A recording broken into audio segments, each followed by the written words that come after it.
Yay! Big J. What's happening?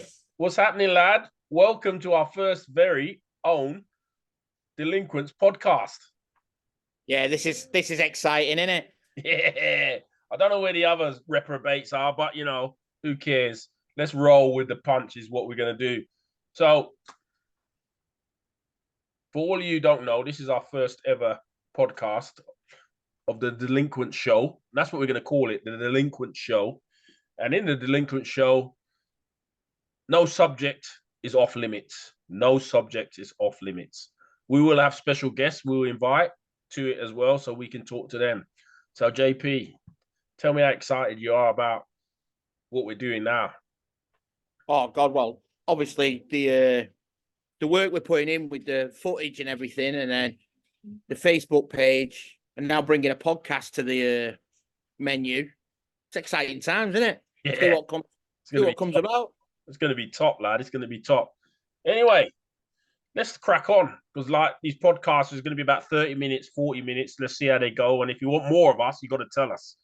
So earlier today, we were chatting and I asked you for a subject. You don't know my subjects. I don't know your subjects.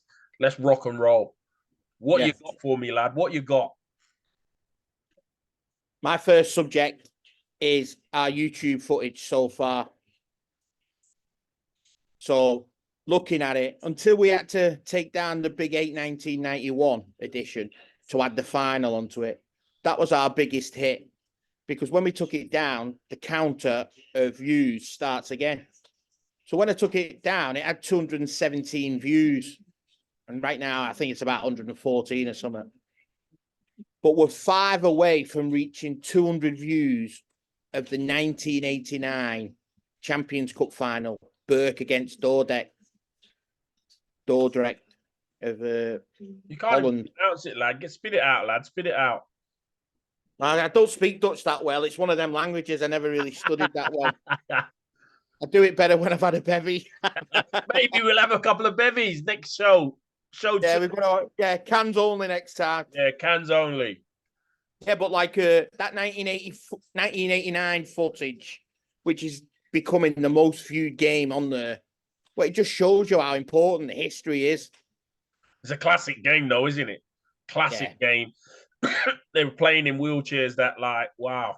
If those kids today played in them, I don't know what they'd do. It wasn't just the chairs and that, though. It was the finish of the game. That one shot with 2 seconds to go back in them days.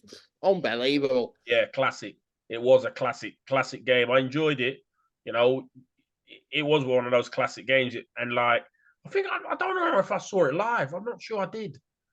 Because I don't think we was over there in the Champions Cup at that time. But like reliving it, it's still as exciting as it is then, I suppose. And, like to get it out to those people who probably never watched it. They played in the game but never actually watched it. Bloody amazing. Yeah. Absolutely amazing. But that's currently the highest viewed thing on there, obviously, because the viewing rankings changed when I took the Big 891 down. Otherwise, Big 891 would be. But you're talking games from 30 odd years ago are getting the most views. What does that tell you about our sport? It tells that people want to see the history. Exactly. And it's so hard to actually find the history of these games, but we'll do it. We'll get there. That's a good opening question. That's a good one. I got one for you now. And this will probably rattle you. Who's going to win the title this year? Yeah. Who's going to win the Premier League title this year? Ooh.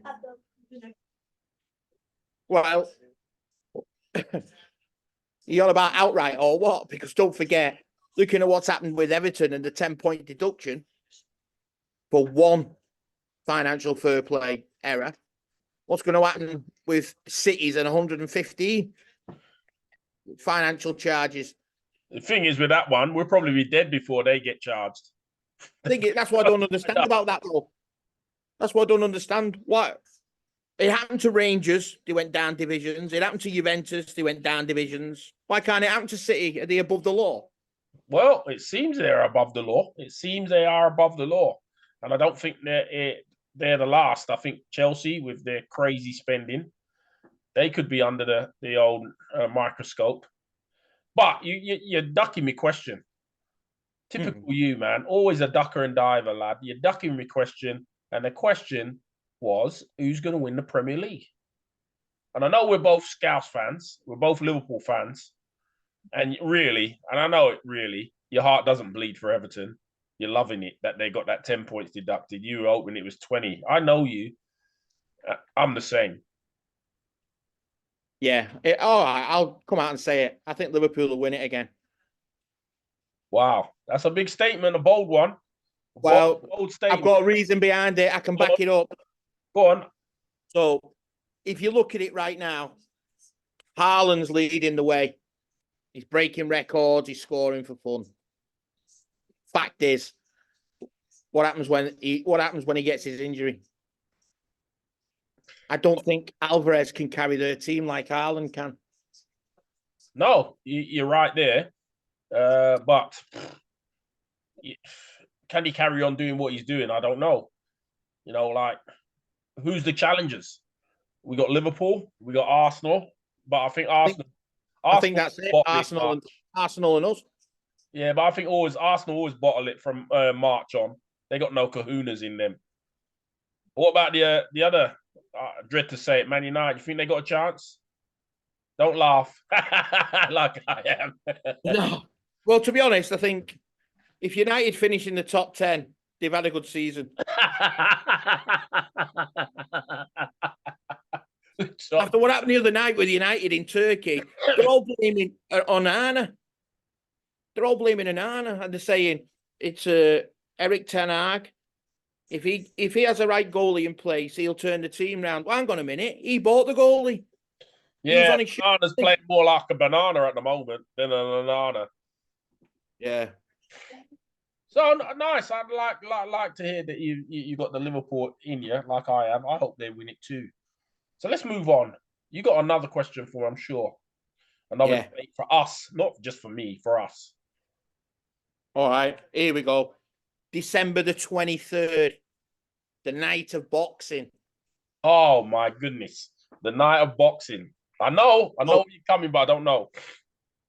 AJ against what's his nickname? The Zombie. Yeah, Wallian. Is it Wallian? Yeah. Who's having it? AJ's having him. I don't think so. Oh, don't be silly, lad. I tell you, we all used to mock Bruno about his glass chin. Hey, leave Frankie alone, lad. Hang on. We all used to mock Frank about his chin. The fact of the matter is, Andy Ruiz proved how glass-jawed Anthony Joshua is. Yeah, but Joshua, he done a great job against Klitschko. I don't think this guy's good enough to beat Joshua. I don't want him to beat Joshua. The reason I don't want him to beat Joshua because I want to see the big ones. You just want to see glass-jaw Joshua go down. That's all. No, I'd like to see the winner of both fights face each other. So if Deontay Wilder beats Parker and AJ beats, hold on. We're still talking about AJ first. So you think Wallian's going to beat AJ? Stay out of South London, son. Stay out of South London. What about Parker and Deontay Wilder? I think Wilder does him in 6. Yeah, Wilder looked a bit strange at that interview, didn't he? He was calm and collected. But I tell you, he hasn't fought for ages, so the beast is in him. And what about the other one? Dubois and that other dopey fella. The druggie. Can't remember his name. What's his name? I don't know. Can't remember. Dillian White. No, White's not fighting. It's he's not fighting. American. Oh, for the love of God. Can't think of his name. I'm not interested in them two anyway. But the two main ones that we spoke about, you think at the end of the fight, if the two main ones win, they prepare a fight for next year after the Usyk Fury one. Them two have got to have it. And I'd like to start. Them two have got to have it, definitely. Then after that, It's Fury versus you said who's gonna do that? And you're a northerner lad. Fury don't live too far around there. You might see this, you know what I mean? So be careful what you say. I want Fury to win. I'll say that. Yeah, definitely. You can't have that little guy being the heavyweight champion of the world. The little No. cruiserweight dude. No way. I was Oh, saying that. Holyfield did it. yeah. So if Fury wins, who's winning Joshua Wilder? And If who's going Fury to be wins, after that? Who's the unified champion? oh, I'm telling you now, if the Joshua and Wilder fight goes ahead next year, Wilder will absolutely demolish Joshua. So then we got a fourth Joshua. Then we'll have a fourth of Fury versus Wilder. In our opinion, what if Usyk wins? No, don't be silly, lad. But what if? Don't Then be, the world's got to look forward to Usyk against Wilder. Wilder will kill him. Wilder will smash him. Yeah, I think No so. two ways about it. Wilder will smash him. I think so anyway. Definitely. Well, I did have another one to ask you actually before Well, you go. maybe I don't want to ask anymore. Maybe. So you follow the NBA like me. Yeah. What the hell do you make of these coloured courts? I'm confused. What if you're colorblind? I don't like it. It's No. like watching an arcade game. Yeah, it is. It's like watching NBA 2K. It is definitely like watching it. Is that I just wouldn't mind though. The other day I was on TikTok the other day, and this fella walked in his house filming live on TikTok, and his mate was sat on the couch watching the NBA. And his mate realised, how many of you had to drink? And he said, what do you mean? He said, well, you're not watching Spurs here. He said, well, what am I watching? He said, you're watching someone play PlayStation, YouTube. That's how realistic the YouTube game, so game. he's been sitting there with a few cans watching someone play. He thought he was watching a live NBA game. He was watching someone play live on a PlayStation 5. What a donut. But is it just for the in tournament, these coloured courts, or is it? I don't think it's in. I prefer the hardwood classics. Yeah. Boston Garden always had that dark brown one. I like that. Yeah, me too. I like that too, as well. I really like that too. So here's a controversial question. This is my question. Go ahead. Very controversial for our first one. The state of wheelchair basketball in Great Britain. Ooh. In Britain or globally? Well, let's go Britain first, and then we can expand to globally. All right. What do you think of it now? I think it's an S show. An S show. Yeah. I think it's well below par. And I think it's a sinking ship. And in my opinion, looking at the people in the Titanic. I don't think they've got enough fingers to put in the holes what are leaking. That's how I think it is at the minute. Because I don't think the people in charge now understand the game or the history of the game. So what do you think they're trying to do right now? I don't know. The weird thing is, looking at it, they're trying to, in my opinion, looking at it, they're trying to make it seem to the public eye everything's perfect, whether that be because of the funding, the money they get in, or whatever. The fact of the matter, it's not. Because you know as well as I do, it's been brought to us that teams are breaking BWB rules. It's been proven to us at the tournaments we've watched in Dubai and then the Europeans that the I.W.B.F. have cocked up massively on this intentional foul calling they're doing. I mean, European Championships was averaging 8 unsportsmanlike fouls a game. 8. It's a lot, isn't it? You wouldn't get 8 in a tournament in our era. So do you think, let's get away from Britain at the moment. And as we know, Paris next year is going to have the smallest wheelchair bar, the least amount of wheelchair basketball teams. Men's 8, I think, is it the women's 8 as well? What's that all about? Well, is it straight to semi-finals? No, it's straight. It's 2 groups of 4 in it, and then it's straight quarters. So they're cutting out. They're cutting out the 10th. They're cutting out 8th to 12th playoffs. Yeah, but it's meant to be a global game. Doesn't that mean teams that probably will never have a chance to get back there, like the lesser teams that have been at Paralympics in the past? Well, I agree with you. You know, teams like, without being degrading and that, teams like South Africa, it was their gold medal to qualify for an Olympics, weren't it? For a Paralympics. Oh, for that sure. was their gold. That was their gold. To make it to the Paralympics, that was their goal. They experienced an opening ceremony, a closing ceremony. They participated against playing against the best of the best. So that was their gold medal. Where you've got other teams that have the backbone and the depth to maybe go on to medal rounds and whatnot. That's all been quished. But the problem is this all come about because of there's a rift between I.W.B.F. and the IPC at the minute over classification of that. You know, because of all these ones that are making out that they're disabled when they're not. They've got an illness. An illness isn't a disability. But that's been going on for years, hasn't it? That sort of stuff that's been going on where, to me, it's basically cheating, isn't it, really? I'm going to say it. It is basically cheating. It is cheating. There's no buttering it up, is there? It is what it is. It's cheating. And it's been going on for a long time. And it's kind of weird now. You see those teams that seem to have been at the top of the tree when they had certain players with them, which I won't name any, are now not so at that top of that tree. Yeah. Oh, no. I've said this all along. Look at the ones that are no longer eligible to play because the disability has been proven not to be sufficient enough. Take away their points from the tournaments they've played in. Would their national team have finished where they did? Yeah, I'm not so sure they would have.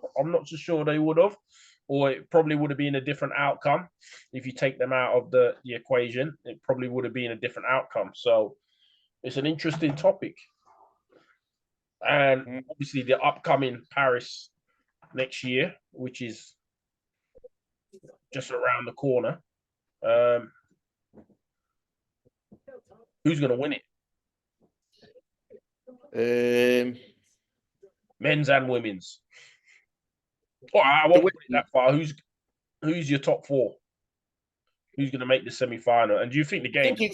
I think it's easier to predict the final than it is to predict the top 4. I think the final will be USA and GB again. Is that men's? For the men's, yeah.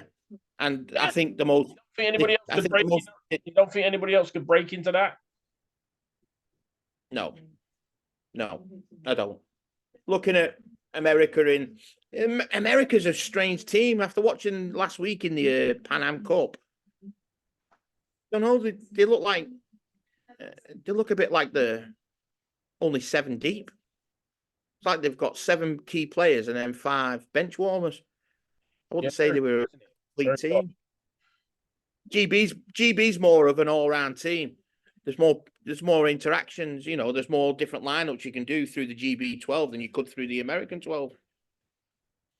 So what about the girls' tournament? It's got to be all USA, hasn't it?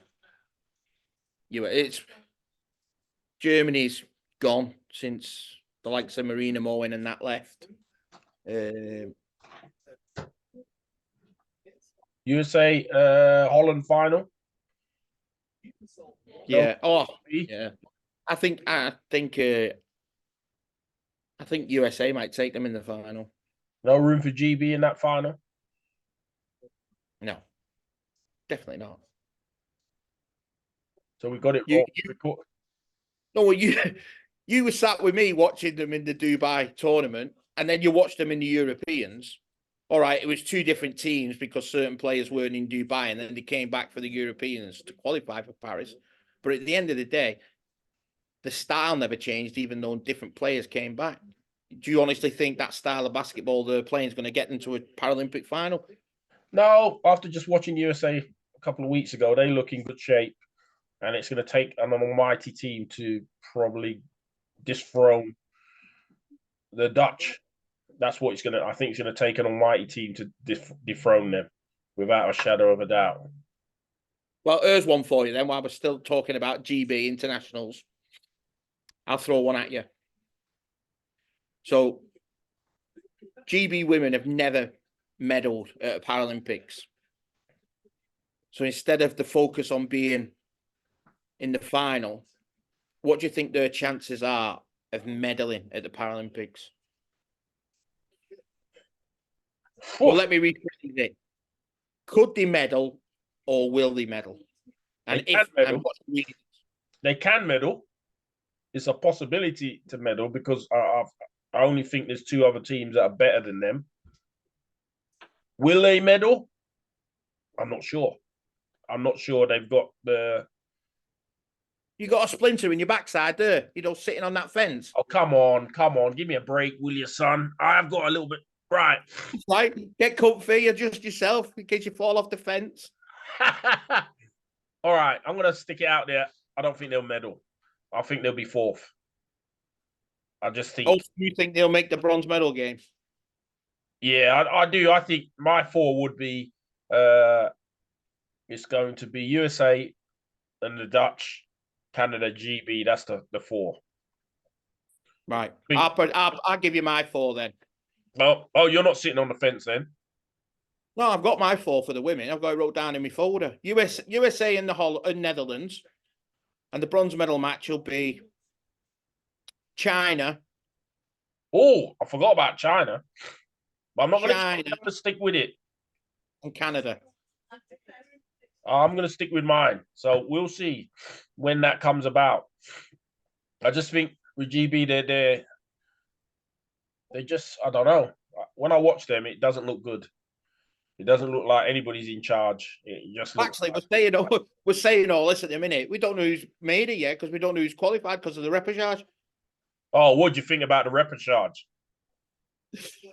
Well, I think it's a massive mistake. I don't think that's taking the sport forward. I think it's taking it back. I think reducing it from 12 teams to 8, I think that's taking it back.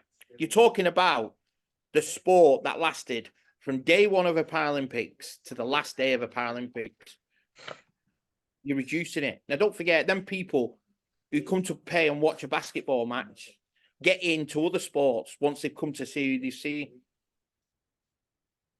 So we're not going to be bringing in. There's going to be 4 days or 5 days now of a Paralympics where wheelchair basketball isn't bringing spectators in because our sport's been reduced. And you think that they reduced it because they're jealous of our sport? Because they know we're the number one sport, and like people are going to say, "Oh, you would say that you're basketball," but it has been proven. Every time there's a vote for which is the best sport, there's only one winner, and it's we're still the record holders from 2000, 15,094 sellout and 5,000 outside waiting to get in. So you find another Paralympic sport that's got 20,000 ready to watch. Yeah. I just think basketball's so easy to watch. You don't have to worry about classification and all of that sort of thing. You just go there and watch a game, and it looks like you're watching an able-bodied game. It's just the same. It is just exactly the same. So this has been great. This podcast, one of our first ones. Not too controversial, I don't think, unless you got anything else controversial to say. I don't know. Yeah, let me think. Christmas is coming. We've always got something controversial to think. Always. Something always deep down there. Maybe talk about the Hall of Fame and what's happened this week. Oh, let's talk about it. We got what? We've got another 5-6 minutes to go before we have to end our first ever podcast. Let's talk about it. So, set the scene, big guy. Set the scene. So obviously we've had somebody that has been on the list, which is a very long list at the minute.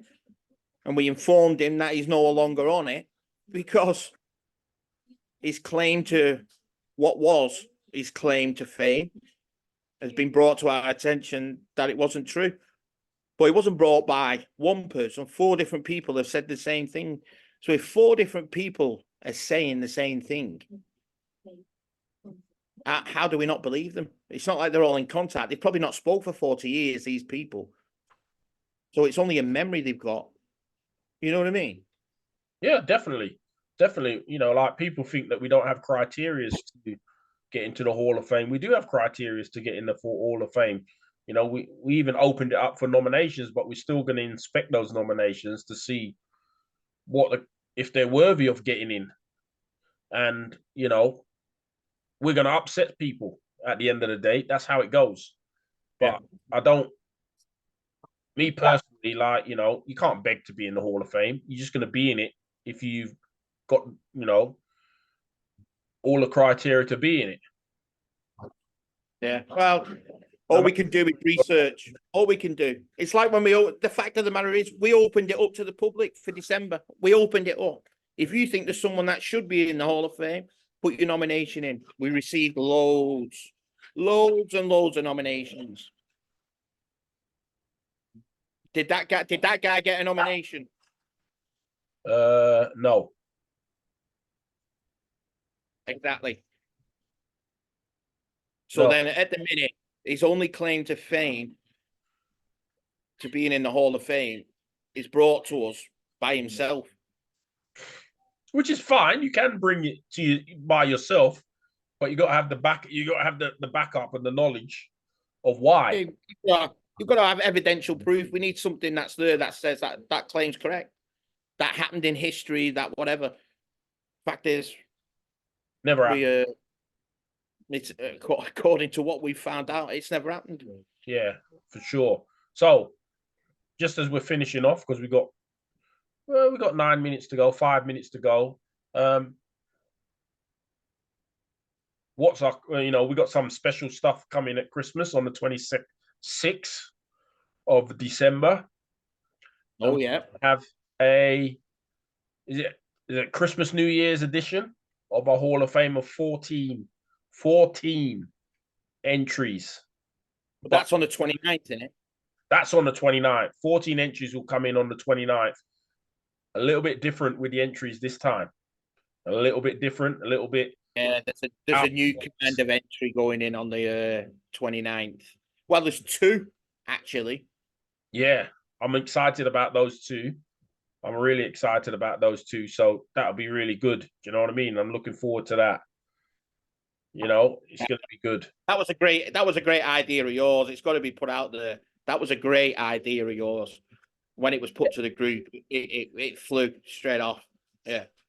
Yeah, so it's exciting. It's exciting. So, John, it has been emotional. It's been a great first one.